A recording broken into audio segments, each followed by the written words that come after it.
Pagi hari ini kita bisa berkumpul bersama-sama sebagai satu keluarga dan sangat happy bisa melihat satu dengan yang lain, saudara-saudari di dalam Zoom, walaupun masih di dalam Zoom online kita, tapi tidak mengurangi semangat kita dan juga sukacita kita untuk bisa bersama-sama memuji Tuhan dan mendengarkan firman Tuhan. Sebelumnya, mari kita bersatu di dalam doa. Tuhan, Engkaulah sumber sukacita di dalam kehidupan kami. Engkaulah sumber pengharapan. Engkaulah sumber dari segala sesuatu di dalam kehidupan ini. Kami tahu Tuhan, hanya Engkau yang kami bisa bergantung. Hanya Engkau Tuhan yang kami bisa terus datang Tuhan. Di tengah kondisi pandemi yang sekarang sedang melanda Indonesia, bahkan juga seluruh dunia Tuhan. Bantu kami Tuhan untuk selalu bisa melihat rancangan Engkau di dalam kehidupan kami. Bantu kami selalu bisa bersyukur dengan apa yang kami punya hari ini. Mau kondisi senang, susah, bahkan sehat ataupun sakit, kami mau terus bersyukur karena Engkau adalah Tuhan.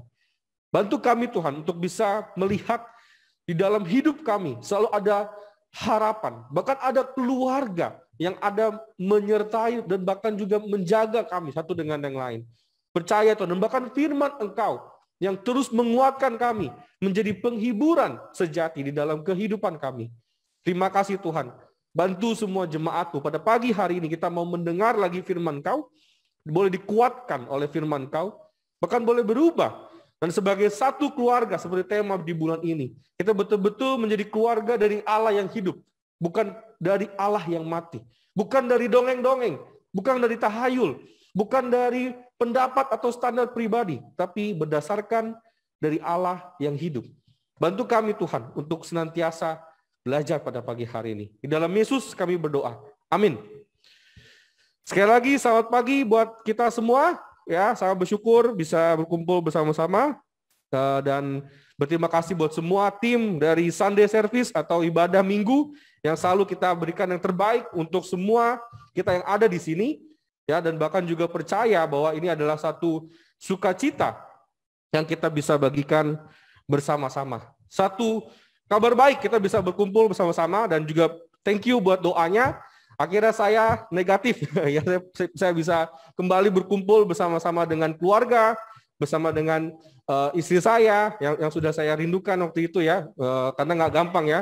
Selama 10 hari, bahkan ketika dites masih juga positif ya, tunggu lagi sampai seminggu ya, tapi percaya Tuhan selalu baik ya. Dan bahkan kalau kamu lihat juga kita lihat badan saya juga udah makin subur ya, karena memang makan terus ya. Itu obat yang paling manjur dan paling mujarab ya. Tapi bersyukur hari ini sekali lagi kita akan bersama-sama ya untuk mendengarkan firman Tuhan, belajar dari firman Tuhan pada pagi hari ini.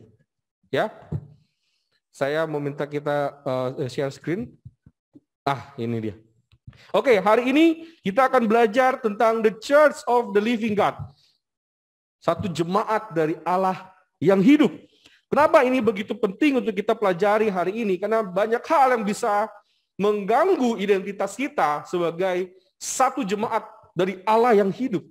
Ada banyak hal yang bisa mengganggu itu, dari mulai kekhawatiran masa pandemi saat ini. Ya, ketika semua online, saya percaya ini juga mengganggu koneksi satu sama lain. Kita lebih suka ketemu, kita lebih suka berjumpa satu sama lain.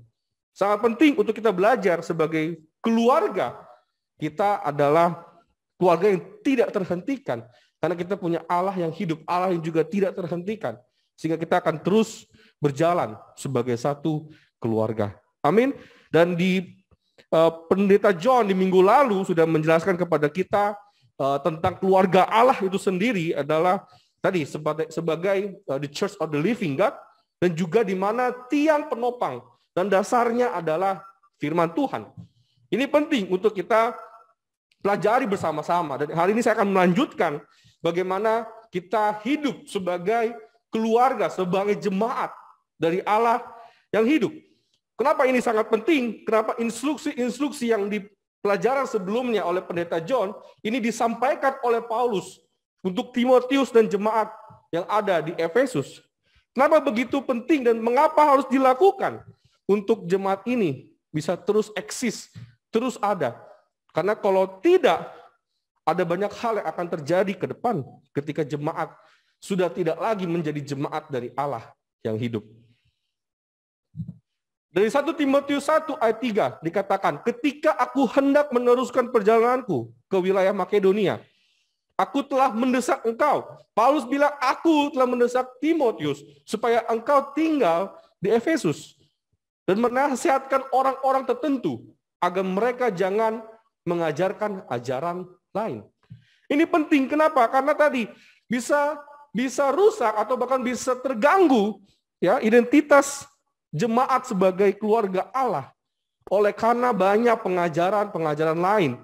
Di ayat 4 kita juga bisa lihat ada pengajar palsu, ya, ada ajaran-ajaran dongeng, tahayul, mitos-mitos dan seterusnya yang membuat jemaat ini menjadi jemaat yang bisa mati.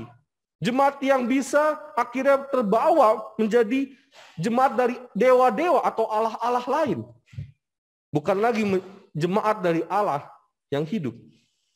Maka ini sangat penting untuk Paulus memberikan instruksi kepada Timotius untuk disampaikan kepada jemaat. Karena jangan sampai jemaat ini, ya, jemaat ini yang menjadi satu keluarga Allah, ini menjadi hilang. Menjadi salah arah. Praktek dalam keseharian satu dengan yang lain berdasarkan standar masing-masing, berdasarkan filosofi masing-masing, bahkan dongeng-dongeng dan bahkan tahayul. Ya, kebayang nggak kalau kita hidup ya sekarang, kalau kita ambil konteks kepada hidup kita hari ini, ya jemaat berdasarkan prinsip masing-masing, ya berdasarkan tahayul-tahayul dari keluarga-keluarga masing-masing, maka tidak akan bisa berjalan sebagai jemaat dari Allah yang hidup. Justru malah menjadi jemaat dari Allah-Allah Daniel, Allah-Allah siapa? Allah-Allah Roni, Allah-Allah Bang Anton, Allah-Allah Pendeta John. Bukan lagi jadi Allah-Allah yang hidup. Dia Allah Yesus itu sendiri. Ini sangat penting. Di 1 Timotius 3 ayat 14 sampai 15, makanya semua itu kutuliskan, instruksi ini dituliskan. Walaupun kau harap segera dapat mengunjungi engkau. Ini kondisinya, ini bisa jadi datang, bisa jadi enggak, ya bahkan juga di ayat 15, kalau terlambat, jika aku terlambat, sudahlah engkau tahu bagaimana orang harus hidup sebagai keluarga Allah. Jemaat dari Allah yang hidup, tiang penopang, dan dasar kebenaran. Ini pentingnya. Kenapa? Karena supaya setiap orang mengetahui bagaimana dia harus hidup. Bagaimana peran dari masing-masing. Di Piwa apa perannya? Di Merit apa? Di Single apa? Di Teens apa? Bagi pria apa? Bagi wanita apa? Perannya harus sangat jelas. Karena kalau tidak tadi bisa terombang-ambing dengan pengajaran-pengajaran lain. Dan bahkan ini ada slide berikutnya yang nanti akan menjelaskan bagaimana pentingnya untuk pesan ini disampaikan terus-menerus. Dikatakan di 1 Timotius 4 ayat 11, beritakanlah dan ajarkanlah semua itu. 1 Timotius 6 ayat 2b, ajarkanlah dan nasihatkanlah semuanya.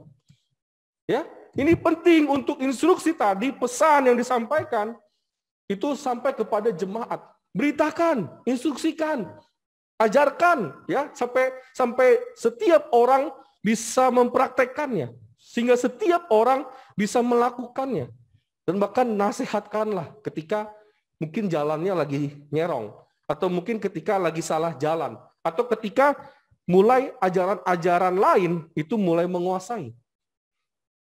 Jadi sangat penting Bapak Ibu, saudara-saudari hari ini kita menjaga identitas kita sebagai jemaat dari Allah yang hidup. Karena this is real, ini sangat nyata. Kalau itu tidak dijaga, tidak terus diberitakan, tidak terus diajarkan, tidak terus dinasehatkan, maka bisa terjadi penyimpangan. Dan setiap orang, karena nggak tahu nih kita harus ngapain, kita juga kondaknya atau aksinya harus seperti apa, ya udah ikut apa ajaran yang pernah diajarkan, atau ikut apa yang sudah pernah dia tahu. Apa pengetahuan yang dia pernah dapat. Lama-lama semua punya standarnya masing-masing. Makanya di ayat tadi sebelumnya, selain dari Allah yang hidup, tiang penopangnya, dan bahkan dasarnya harus kebenaran. Bukan gereja paling benar atau apa, tapi konteks di situ adalah semua gereja atau kita sebagai satu jemaat mengikuti standar firman Tuhan. Mengikuti kebenaran dari firman Tuhan sebagai tiang penopang yang bisa dipertanggungjawabkan dan dasar yang bisa terus dibangun oleh setiap orang satu sama lain. Hari ini saya mau bahas atau mau share mengapa penting instruksi ini terus dibagikan, diberitakan, diajarkan, dinasehatkan. Apa yang menjadi urgensi? Bahkan dibilang Paulus kepada Timotius, kamu ke Efesus ya, kasih tahu ini. Ya, kalau saya belum datang, sampai orang ini tahu bagaimana caranya. Ini yang akan sangat penting. Di 1 Timotius 1 atau ayat 16 dikatakan, tetapi justru karena itu aku dikasihani, agar dalam diriku sebagai orang yang paling berdosa, Yesus Kristus menunjukkan seluruh kesabarannya. Dengan demikian aku menjadi contoh bagi mereka yang kemudian percaya kepadanya dan mendapat hidup yang kekal. Di bahasa Inggrisnya dikatakan, but this is precisely why I receive mercy, so that in me, as the number one sinner, Yeshua the Messiah might demonstrate how very patient he is, as an example to those who would later come to trust in him and thereby have eternal life. Ya, jadi penting untuk menjadi contohan. Mengapa instruksi itu harus jelas kepada semua jemaat, baik pria, laki-laki, dari usia pindah bahkan sampai yang muda, karena ini penting untuk setiap orang menjadi teladan, menjadi contoh. Ya, kita bersyukur di jemaat ada Bang Teladan yang betul-betul juga menjadi teladan bersama dengan istrinya dan keluarganya. Ya, ini kita perlu jadikan satu di dalam kehidupan kita, setiap orang menjadi teladan. Di 1 Timotius 4 ayat 12 juga dikatakan, jangan seorang pun menganggap engkau rendah karena engkau muda. Jadilah teladan bagi orang-orang percaya.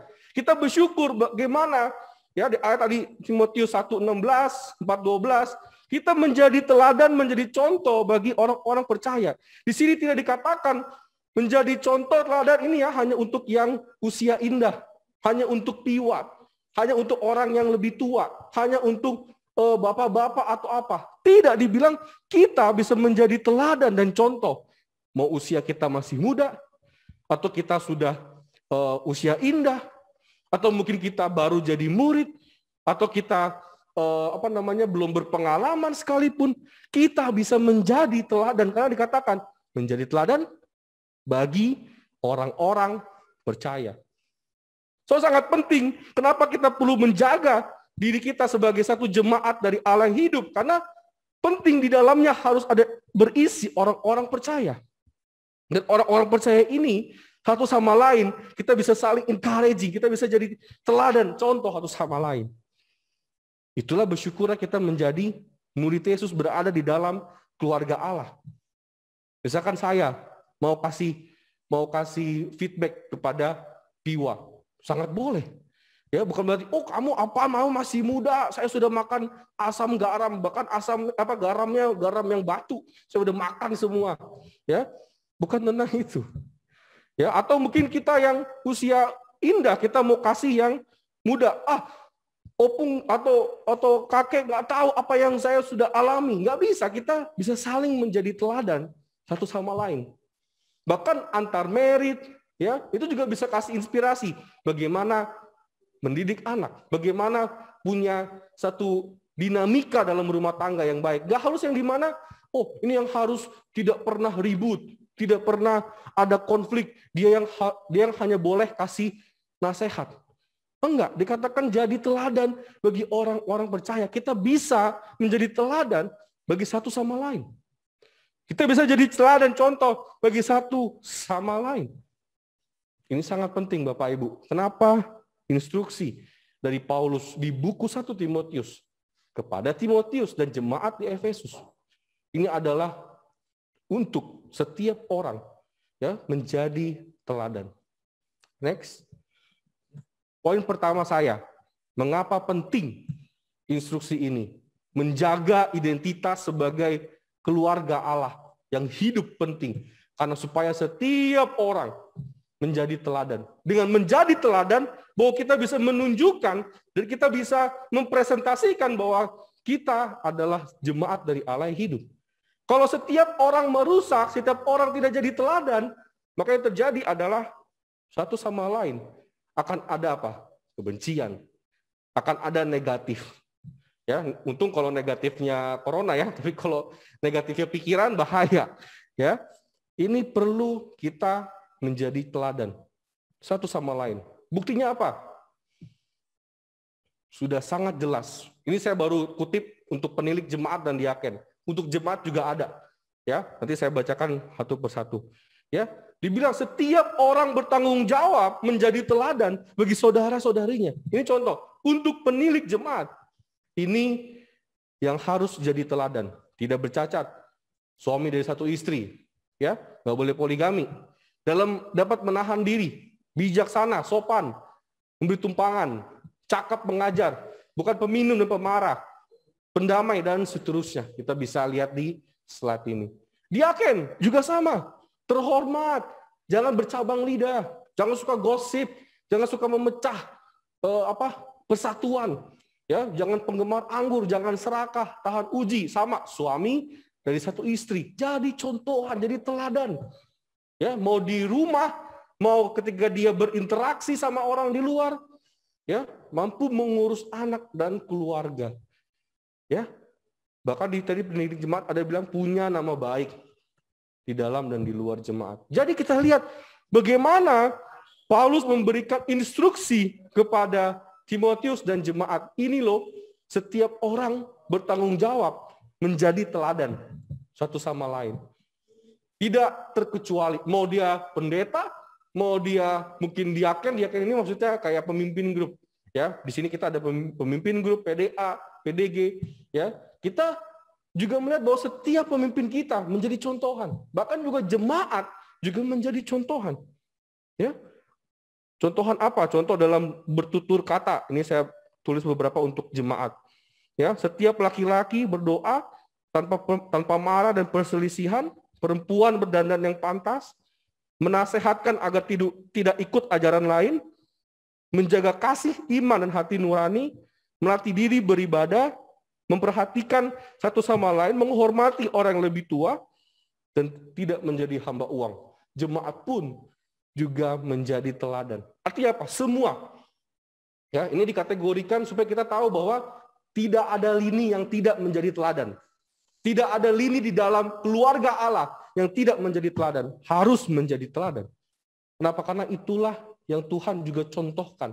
Karena kalau nggak jadi teladan yang benar, maka berbahaya. Akan menjadi batu sandungan bagi satu sama lain. Ini penting untuk kita bisa melihat bersama-sama setiap orang memiliki perannya untuk saudara-saudarinya. Jadi nggak bisa kita egois, nggak bisa kita saya hidup sebagai murid Yesus untuk diri saya sendiri. Tapi kita mempunyai tanggung jawab, kewajiban untuk menjadi teladan bagi saudara-saudari. That's why sangat penting instruksi yang diberikan dari Paulus kepada Timotius. Amin, saudara-saudari. Itu dari Paulus dan Timotius. Kalau kita pakai ini untuk kehidupan kita, kita bisa tanyakan, Bapak, Ibu, saudara-saudari, apakah kita masih menjadi teladan satu sama lain? Dan kita mengerti mengapa kita perlu menjadi teladan. Karena tanpa menjadi teladan, kita akan membawa jemaat ini atau membawa keluarga ini tidak menjadi jemaat dari Allah yang hidup. Kita akan punya standar masing-masing. Oh, tentang suami istri standar saya begini, gini. Boleh kau punya 2 istri, boleh kau punya 2 suami. Akhirnya malah jadi punya banyak standar. Oh, kalau hidup saya harusnya seperti ini, ya harus cinta uang dong. Kalau nggak ada uang, kita nggak bisa hidup. Lama-lama punya standar masing-masing. Inilah yang kita bersyukur dalam keluarga Allah, kita menjadi teladan. Next, oke. Apa yang kita bisa menjadi teladan? Dalam perkataan, ya. Ini kita bisa lihat sangat detail dan jelas instruksinya. Kita bisa jadi teladan dalam perkataan. Perkataan yang sehat sesuai dengan firman Tuhan. Hari ini, apakah kita menggunakan perkataan kita untuk saling membangun satu sama lain. Atau kita punya perkataan kita yang terus menginspirasi, memberikan semangat. Saya tahu di tengah-tengah pandemi, ini sangat penting. Beberapa hal yang nanti ada di sini. Perkataan, tingkah laku, kasih, kesetiaan, kesucian. Kalau dalam perkataan kita nggak bisa menginspirasi, dengan apa lagi kita bisa menginspirasi? Di masa pandemi kita bisa gunakan kata-kata kita untuk bahkan menginspirasi. Kita telepon brother kita pastikan brother sister kita. Bagaimana bro sis? Gimana kabarnya? Semangat ya. Dulu mungkin kata-kata semangat tidak begitu populer karena cuman semangat doang. Tapi sekarang itu sangat-sangat penting dan bahkan begitu berarti ketika brother sister kita berkata, semangat ya bro, semangat ya sis, kamu bisa lewati ini. Itu sangat berarti. Mari kita bisa lakukan bersama-sama sebagai satu jemaat menjadi teladan dalam perkataan. Dalam tingkah laku, ya dikasih juga contohannya. Jangan keras kepada orang yang tua. Anggap sebagai ayah dan ibu dan tegur orang muda sebagai saudara. Ya, di minggu lalu juga Bang John kasih tahu tentang tingkah laku kalau kita punya kita bekerja dan kita punya atasan juga murid Yesus. Ya, itu juga sangat penting untuk kita menjaga tingkah laku kita. Nggak bisa kita sembarangan. Nggak bisa kita sesuka hati kita. Dan akhirnya kita merusak satu sama lain. Dalam kasih, saling menasehati satu sama lain. Amin. Ya, jangan kita anti dengan nasihat. Wah, ini so tahu. Wah, ini nggak mengerti. Ya, saling menasehati. Setiap ada brother sister kita kasih nasihat, kita terima. Ya, kita juga bahkan ucapkan terima kasih ya bro. Terima kasih ya sis sudah menasehati saya. Kalau tidak, bahaya. Setiap hari ketika saya kena positif COVID, setiap hari istri saya kasih tahu, pakai masker ya, pakai ini ya, bagi saya it's okay. Itu bagian dia mengasihi saya. Bukan untuk bawel atau apa, tidak. Itu bagian cinta dia kepada saya. Bahkan begitu juga dengan brother sister. Bro, jangan lupa makan buah ya. Bro, ini istirahat yang cukup ya. Ya sudah. Ya, walaupun pada dasarnya kita mengerti harus istirahat dan harus menjaga badan, ya, tapi ketika ada brother sister kita kasih nasihat, kita terima. Kita bahkan katakan terima kasih, bro. Terima kasih sis udah kasih nasihat itu. Ya, dalam kesetiaan ada banyak bisa menyimpang. Ya, jelaskan di 1 Timotius 6. Ada banyak orang mencintai uang. Bisa aja terjebak di area itu. Dalam kesucian, hindari omong kosong yang berakibatkan pertentangan. Jangan sampai satu dengan yang lain bertentang satu sama lain. Soalnya menjadi semangat, menjadi inspirasi satu sama lain. Amin. Contoh Hana sangat jelas. Pertanyaannya kita hari ini adalah, kita menjadi teladan atau menjadi batu sandungan hari ini. Dalam perkataan kita, dalam tingkah laku kita, apakah kita menjadi teladan atau menjadi batu sandungan satu sama lain? Kita bisa lupa, kita bisa bahkan hilang arah. Itulah kenapa Paulus memberikan instruksi supaya setiap orang tidak menjadi batu sandungan. Ya, di akhir buku 1 Timotius 1 dijelaskan ada Himeneus dan Alexander. Dia orang yang dulu murid, orang yang dulu percaya Tuhan, tapi akhirnya menjadi batu sandungan karena dia percaya dengan ajaran lain. Itu salah satu yang Paulus coba tekan. Jangan sampai orang ini memberikan pengajaran, karena ini udah jadi batu sandungan hidupnya.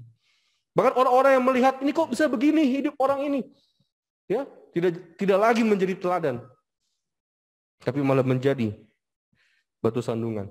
Bapak, Ibu, saudara-saudari, kita percaya, kalau bukan kita, siapa lagi? Kalau bukan sekarang, kapan lagi kita menjadi teladan? Jangan tunggu kita saya tunggu piwo deh nanti baru jadi teladan, karena kan itu udah top dari umur. Saya bisa nasihat, saya bisa kasih teladan. No, dari sekarang kita masih muda pun kita bisa jadi teladan. Kalau bukan kita, siapa lagi yang bisa menginspirasi brother sister di dalam Tuhan? Pengertian tentang Tuhan, bagaimana mengenal Tuhan, bagaimana berproses, punya perjalanan bersama dengan Tuhan. Dan kalau bukan sekarang, kapan lagi? Ya, inilah saatnya, bahkan di tengah pandemi ini, inilah saatnya kita bisa jadi teladan satu sama lain. Kita bisa saling ajak doa bagi yang lagi sakit. Kita bisa bahkan berdoa bareng bagi sesama yang sehat. Kita bisa berkirim-kiriman, betul ya? Kirim buah, kirim makanan kepada yang sakit. Kita bisa apa? Support juga. Bro, saya punya vitamin. Bro, saya punya obat ini. Bro, saya punya ini. Kita bisa bagikan. Kalau bukan sekarang, kapan lagi? Jangan nanti tunggu, wah udah selesai corona, udah nggak ada ini. Wah, saya baru punya vitamin, saya baru punya obat, udah terlambat. Inilah saatnya. Kita bisa tunjukkan bahwa kita bisa jadi teladan satu sama lain. Amin, brother sister. Berikutnya.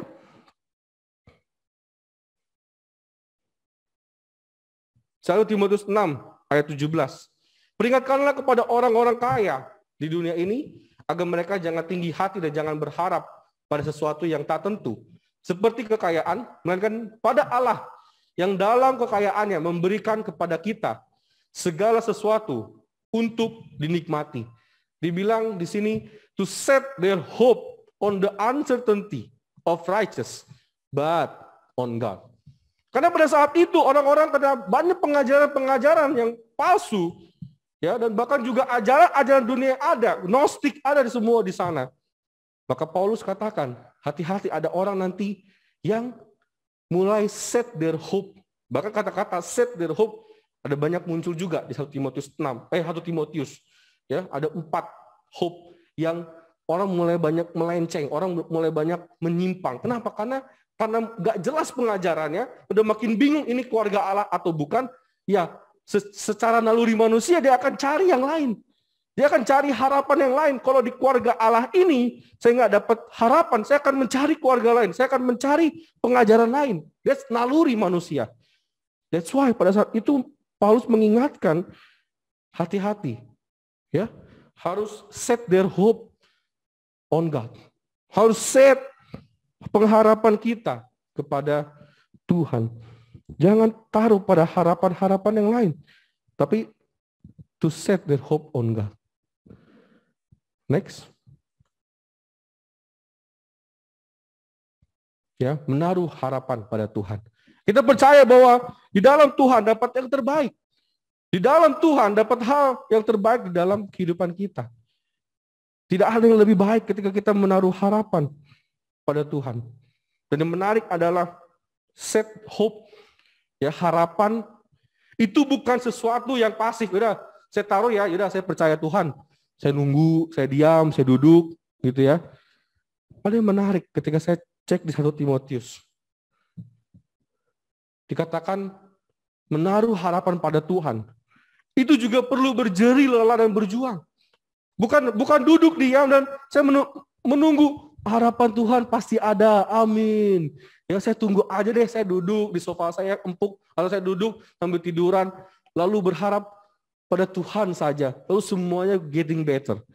No, tapi ada juga bagian kita berjeri lelah dan berjuang.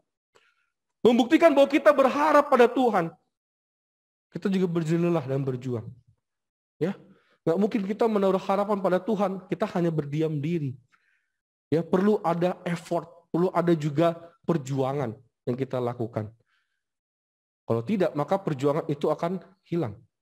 Ya, karena kita nggak ada perjuangannya, lama-lama bisa hilang. Kayak tadi, wah bingung nih, saya mau naruh harapan kemana? Yaudah, saya taruh harapan aja ke uang. Saya taruh harapan aja ke dunia ini. Saya taruh harapan aja ke teman-teman saya. Tapi kalau kita berjerilah terus berjuang dalam Tuhan, ya, terus bergumul di dalam Tuhan, maka kita percaya harapan itu makin jelas, makin terlihat. Ya, makanya kenapa kita bersyukur dan bahkan sangat bangga dengan piwa-piwa yang ada. Ya, yang mereka walaupun usia indah tapi terus berjuang, berjeri lelah, ya. Bahkan selalu kita bisa lihat senyuman kayak tadi di awal welcome sama Pendeta John dan Kadame, ya. Dibilang, ini kok piwa-piwa senyumnya luar biasa. Ya, punya senyum indah ketika welcome. Oh, ada Oma Yeni, ya, ada Pak Suradi, semua senyumnya luar biasa. Ya, kenapa? Karena mereka terus berjuang di dalam imannya.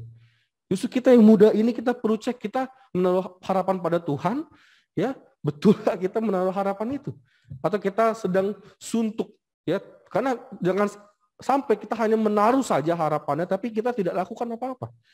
Ya, kita bangga dengan Opung Joshua, ya, Joshua Boru. Itulah contoh berjeri lelah dan berjuang. Kita percaya Opung udah ada di surga sana. Kenapa? Karena itulah perjuangan dia, ya, tanpa henti, terus menjadi contohan, menjadi inspirasi bagi kita semua yang ada di sini. Ya, percaya bahwa itulah contoh menaruh harapan pada Tuhan. Kita yang masih muda, kita yang mungkin juga udah usia indah pun, kita terus mau berjuang dan berjerih lelah di dalam Tuhan. Amin.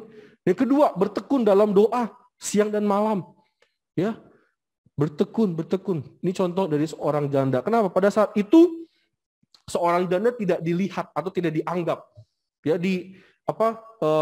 orang ini pasti dijauhi atau bahkan tidak punya tempat untuk berbicara. Apalagi pada saat itu pria yang banyak terus berbicara, wanita diabaikan dan segala macam. Apalagi seorang janda. Pada saat itu tidak dianggap. Ya, tetapi dikatakan bertekun. Walaupun mungkin kondisi nggak gampang, kondisi mungkin tidak didengar, tapi bertekun dalam doa siang dan malam. Itulah menaruh harapan pada Tuhan. Ya, terus bertekun dalam doa siang dan malam. Di tengah corona ini, mungkin kita bisa jadi harapan kita bergantung pada obat. Amin. Bergantung pada medis. Iya. Tetapi jangan lupa juga menaruh harapan pada Tuhan. Dengan cara apa? Bertekun. Doa siang dan malam. Minta Tuhan untuk kita terus bisa lihat mujizatnya. Untuk bisa lihat hal-hal yang luar biasa yang Tuhan bisa lakukan. Amin. Terus menaruh harapan pada Tuhan dengan bertekun di dalam doa siang dan malam. Bahkan juga apa? Rendah hati, tidak arogan. Ya, terus mau belajar. Bukan berdiam diri saja, bukan dengan tenang saja, tapi kita mau terus rendah hati. Dibentuk hati kita, dibentuk karakter kita untuk semakin mirip dengan Kristus. Amin.